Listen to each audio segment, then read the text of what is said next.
Hello, today is December the 1st, 2020. Good morning.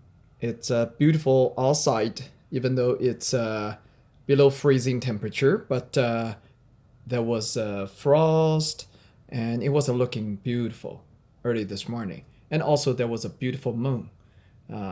Gorgeous day, all right? Especially, it is the last 31 days that just started. And today the calendar reads, if you are committed, a failure doesn't mean that you'll never succeed.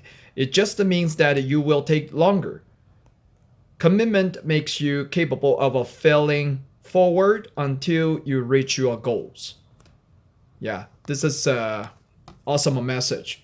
So this morning I have been meditating on this message and whatever the messages that has occurred in the sermons or the daily devotions and even the book readings I had. I was thinking about sharing two areas. First area is where the failure is from, and second, how should be our attitude towards the failure. And I have 2 minutes to challenge myself to share this message. First is the source of the failure. I have been thinking about there are probably three areas. The first is that when you set the wrong target, ultimately, no matter how hard you work on, is going to miss it. So the wrong target. Number two is that you don't have enough you don't have sufficient resources in order to fulfill the task or to accomplish your goal.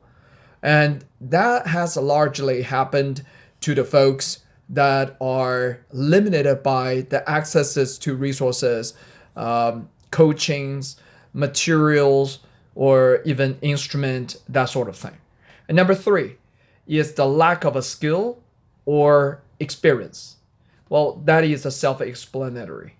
And then number four, failure sometimes can come in emotion, which means it's just a wrong expectation in the beginning and then the wrong expectation out of yourself that essentially resulted in a sense of a failure. Okay? And now let's talk about the attitude towards failure. And whatever that I have experienced so far, the number one attitude should be grateful.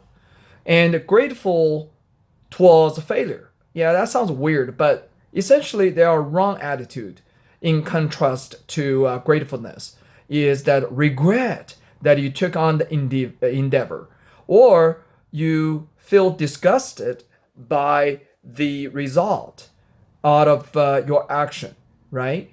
But instead of being regret or disgust, you should feel grateful. And second, but only being grateful is not enough. You should actually maintain a curiosity.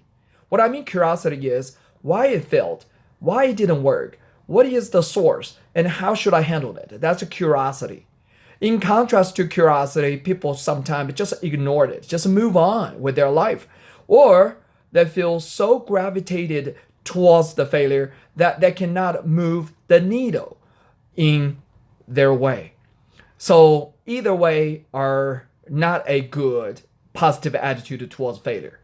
And I look into myself, I'm pumped up, fired up, and I feel toasted by the blessings I have. ZooMe,